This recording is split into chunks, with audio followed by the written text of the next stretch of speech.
What's up with y'all boys, man? Let's talk some wrestling. This time we ain't talking WWE. We talking New Japan Pro Wrestling. And this is something different for me. So if this video is a little all over the place and I'm not getting names right, just give me a minute because I'm trying to get interested into a new style of wrestling just so I can be considered one of the ultimate wrestling fans of all time. I really want to be somewhere in that range of like I know what the fuck I'm talking about, and people see me as reliable when it comes to talking about this shit. So I'm trying to venture out AEW, Stardom, New Japan. I was on Wrestling Universe, but when originally I got into Japan wrestling, it was for Stardom. So it was kind of hard to switch over to TJPW and Marigold.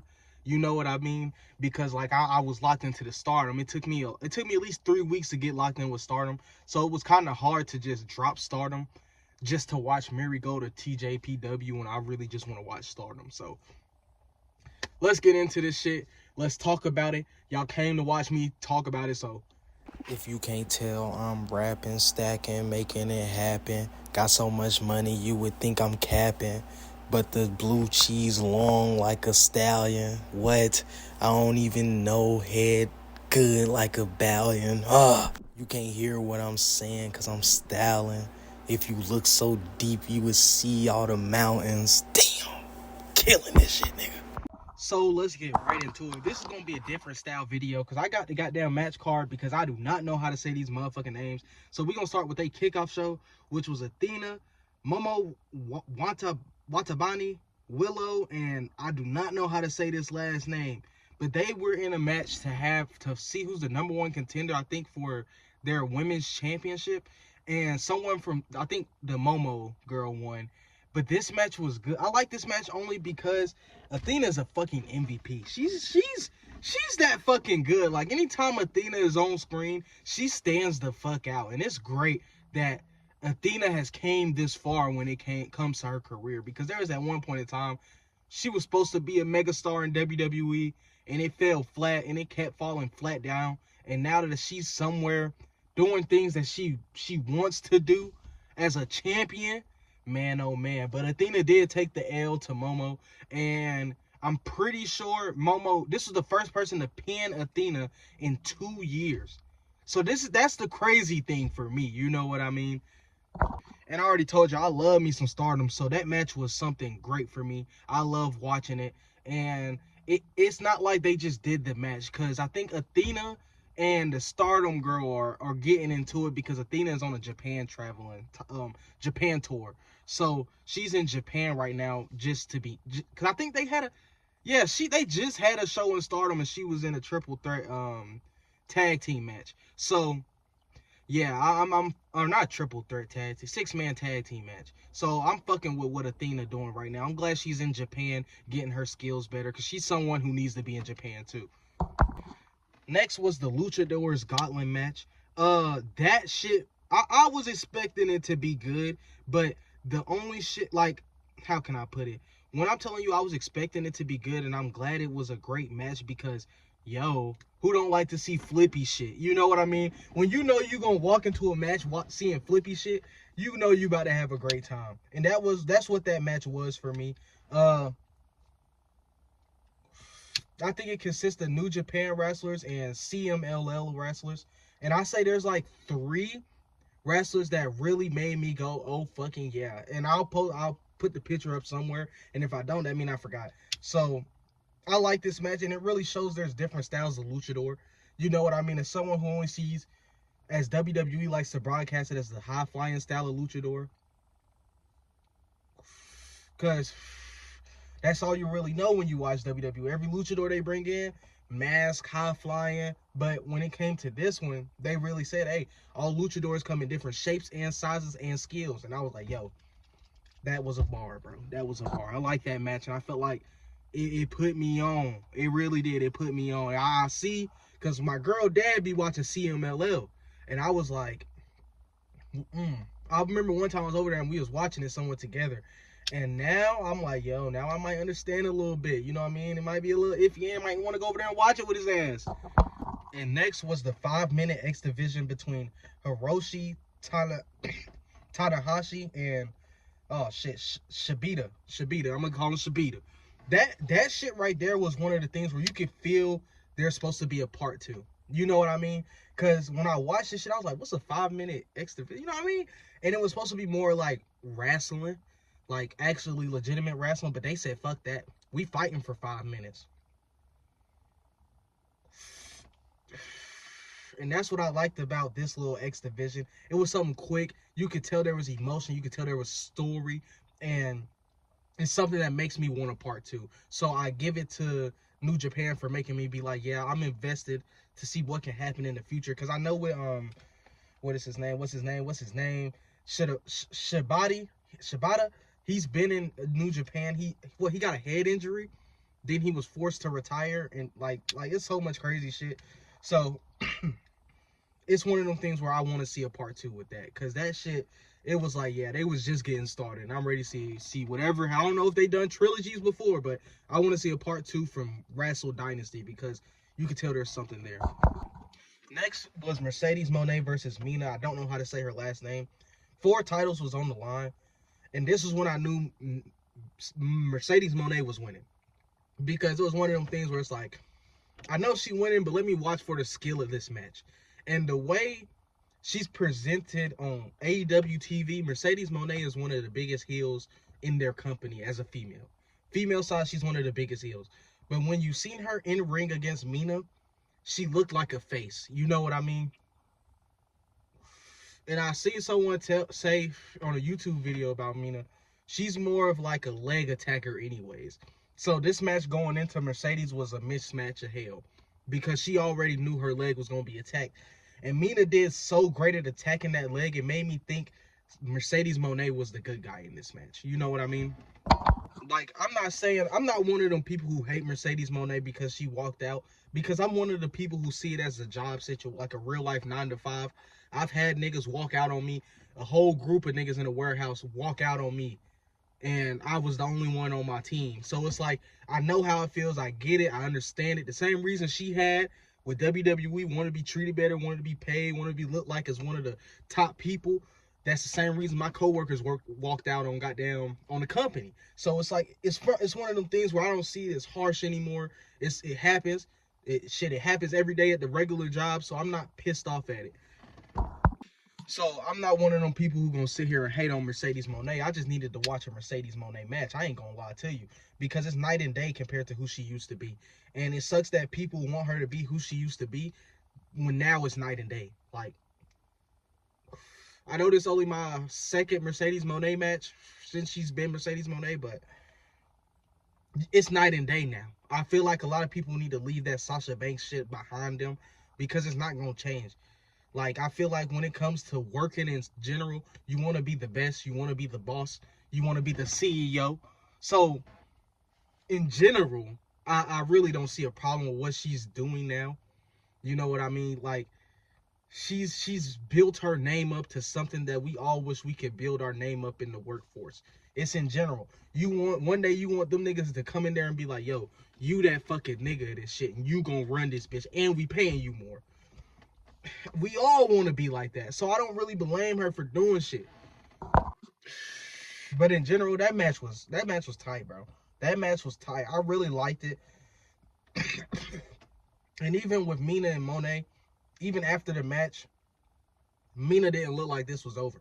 She was crying, blood was coming down her mouth. She said this bitch ain't over. So I know we gonna get a rematch down the line, probably on AEW television, and hopefully we can get something good with them in the part 2, because I love Mercedes Moné, and I'm not gonna say attracted because it's gonna sound wrong, but I'm starting to fuck with Mina, you know what I mean? Because she come out there dancing, swinging and hits and shit, and then I'm like, hold on. Then I seen her match for real for the first time, because all I've been seeing was clips of her, and now I finally seen her match, and she went in, and she was going after them legs, and I was like, oh hell no, all that dancing and shit just to fuck with you. She a demon. So I feel like right now, I don't know, I'm just talking a lot, but I'm ready to see more of her too, because I told y'all I fuck with Stardom. They said right now she one of Stardom biggest stars when it comes to like, hey, you one of them niggas. You one of them niggas. They said Mina one of them. So, like, yeah. So, yeah. Now we can talk about Takashita, and Ishii. Shit, fuck it. Shit. I don't fucking know how to say these names. Tomohiro. Okay, there we go. Tomohiro and Takashita. That match was good. But the only reason I'm saying that is because when I say I have my stock in goddamn Takashita, I have all my stock in that nigga, bro. 3 to 2 years from now, he's a heavyweight champion somewhere. I ain't gonna say heavyweight, but I'm gonna say world champion somewhere, because that man, he's what I see him say. I'm a tough boy. Yeah, he's a tough boy, man. He's really good in the ring. Like, he's someone who's been on the rise for so long, and it's been amazing to watch. We've seen him come in as a face in AEW, then turn heel, then beat Kenny Omega. People waited so long just for him to win a championship at that, and now he's a double champion, and probably has one of the brightest futures in wrestling, pro wrestling in general. He's up there, you know what I mean? And that match was good from a point of, we have this young star everybody fuck with, and we got this old nigga everybody fuck with, and they about to go out there and do a banger. And I fucked with it. I really feel like Takashita can't have a bad match, if that makes sense. So this match was good on the point where that man is the future, and I can't wait to see what's next for him, bro. Like, I wish I could see him 2 years ahead just to see that nigga go crazy, bro. I really do, bro, because it's like, I don't think we're talking about it enough, bro. That man is the future, bro. That man is the future. Now let's talk about the main point of the video. That Kenny Omega versus Gabe Kidd match. That match was a fucking banger. And I'm not gonna lie, this was my first time watching a Kenny Omega match, because I seen the hype online about it, and I was like, me personally, I was thinking Kenny Omega can't be that good. And I thought Seth Rollins could go match for match with Kenny. But I watched this match from Kenny, and I realized Seth Rollins probably can't go match for match with Kenny Omega. Like, this honestly speaking from a like real nigga standpoint, like let me take off my hoodie so you know I'm talking real nigga to you. Like, that match was fucking amazing. I ain't even from a Gabe Kidd standpoint and a Kenny Omega. This not just me glazing Kenny Omega. This is me talking about the match as a whole. It made me believe, one, Kenny, like, okay, this is what I'll say about it. There was 2 different stories going into this match. One, Kenny Omega has been battling a crazy-ass injury for over a year, and he don't know if he can keep going with the injuries. If you seen him holding on his rib, holding on his leg, that was the times that made me cringe. And I don't really cringe while watching wrestling. The last time I cringed while watching wrestling was the Daniel Bryan and Shane McMahon versus Kevin Owens and Sami Zayn at WrestleMania. And that was just because of Daniel Bryan's neck. So imagine if I was watching the AEW matches Daniel Bryan was having in general. I wouldn't be able to handle it. And then right now, I think I'm going to say, okay, I missed it. And I'm going to say that's on me. You know, this is an R-Truth moment. That's on me. But back to what I was saying. Kenny Omega's point, trying to prove his body isn't broken, and he's still the best bout for bout machine in AEW and New Japan Pro Wrestling, and Gabe Kidd trying to defend the honor of New Japan Pro Wrestling. You know, I love how every time Kenny has a big match in Tokyo or against a wrestler in New Japan, it's the opposite feeling, like Kenny left and he's no longer New Japan, and they're defending the honor against I think I'm saying it right, because Will Ospreay did the same thing. Like, he was like, yo, I don't fuck with you, nigga. I'm New Japan. And now Gabe Kidd saying the same shit. He's like, I'm New Japan, my nigga. Like, and that's every time Kenny Omega got to defend the honor. Like, yo, nigga, I'm New Japan. Like, don't get this shit twisted. Like, this match was one of them things where, how can I put it? They both played a great part in telling the story for what was a 30-minute match. They told that story great in ring. Like, this made me look at matches different when it comes to like how I like them, because I seen so many moves that lasted that was in a 30-minute match, and I'm like, yo, this shit is great. Like, I like a good fight where it's like, yo, we dead ass trying to kill each other. We dead ass hurting each other. You can see it. You can see it in both men. Kenny Omega dead ass looked like he was dying with all the blood that was on him. So it's like, I like the way that match went. That match made me really think about, like, do I need to keep watching WWE full time? Like, yo, like, this made me want to watch more promotions. Like, that's the shit I was looking for when I was trying to watch different promotions. I wanted something like this because that's what Stardom was doing for me. It was more like making me be like, yo, the women can do more in WWE. And like now I'm thinking like the men can do more in WWE. So it just makes me think different in matches. But then again, you gotta realize that's WWE, that's New Japan, that's AEW. You know what I mean? It's all different styles. But this match was truly great, bro. I love the emotion. I love the physicality. It was something that made me think, damn, this shit great. And I think that was where I put my favorite match of this year. That's because I want to do that this year. So that's my number one of this year. So hopefully we can get more. And I could, by the end of the year, I could tell y'all my favorite matches of this year. So that was definitely number one, though. Then we had Ricochet versus Zack Sabre Jr. And I love that match. Well, I ain't love it, but I liked it. It was one of them things where it's like, bro, this is a surreal moment right now. Niggas try to hate on Ricochet, but this nigga was in the Tokyo Dome main event for a world champion. He wasn't doing that in WWE, whether you like it or not. Like, niggas really be trying to make it seem like Ricochet was gonna be more than what he's doing now in WWE. No. No, I hate that people try and gaslight Ricochet into thinking he was gonna be better on WWE. Fuck no. Fuck no. Fuck no. For years we've been telling Ricochet, go to AEW to do your flippy shit, bro. And this is where it's got him. Even though, right, like, my thing with Ricochet is I hope a year from now he has as much hype as he has now. Because then that means we did great. That means we did something with Ricochet. But this match was one of them things. This is my first Zack Sabre Jr. match. And I was impressed with his technical work.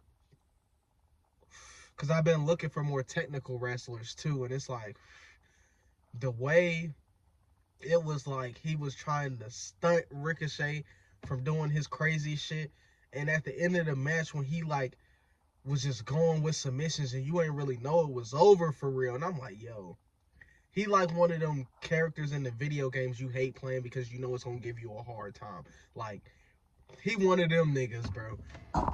Like, when it come to a style, Zack Sabre Jr. is one of them niggas you gotta mentally prepare yourself before going into a match with him. And that's what I realized. And it's like, it's levels to that shit, bro. Like, Zack Sabre Jr. one of them niggas who he'll laugh at Braun Strowman. Oh God, that's how I feel. He one of them niggas like, yo, you don't want to do this. He one of them, you about to fight him. He like, bro, don't fight me. He tell you don't fight him because he about to fuck you up. Zack Sabre Jr. is one of the most, like, if you could make him OP, I would believe it because the way his bag is, man, oh man. Like, Zack Sabre Jr. got potential to be, like, OP as fuck. I'm not even gonna lie to you. He can be OP as fuck. Like, that man and his, like, technical game is just something, bro. And I know I'm late, so if you feel like, yo, you done, nigga, what are you talking? I know, bro. I know. I'm just locking in, bro. I'm trying to get better at this shit. But still, they got a pay-per-view later tonight because today is a Saturday. So I'm gonna lock into that. I think it's at 11 o'clock. That's the only thing about these Japan shits, bro. It's like, yo, midnight, or it'd be like 2 a.m. Stardom do a live show. Then it's like, bro, I don't even know. But this is the end of the video. Because you see it's getting dark. My quality getting worse. So y'all boys have a great day. If you got cats, tell them you love them. If you got an outside cat, feed them. And y'all boys just be safe and have a great day. Or great day, great night, whatever it is. Just spread positivity. Try and be the best you can. And as long as you know you did better than yesterday, that's all that matters. Just wake up and do better than yesterday. And do what you gotta do to make yourself feel important. Not other niggas. Don't let other niggas no. Make yourself feel important. Don't let other niggas make you feel important. But yeah, I love New Japan Pro Wrestling. I love that event. I knew it was gonna be a whole bunch of everybody in one, so it was gonna be one of them things where I got to watch a lot of different people at once. So that's one thing I was excited about. But this pay-per-view I think they got going on tonight, I think it's just a New Japan Pro Wrestling pay-per-view. So I'm ready to see it. And yeah, let's hope we can get more videos like this in the future, because I'm really trying to do more of YouTube videos, because TikTok getting locked up. It's getting shut down. So hopefully I can lock in with the YouTube videos and we can be a consistent YouTube channel. But y'all boys have a great day. Be safe. Tell somebody you love them. Give them a hug. And keep going, bro. Keep thriving. Keep striving. And whatever you do, don't give up.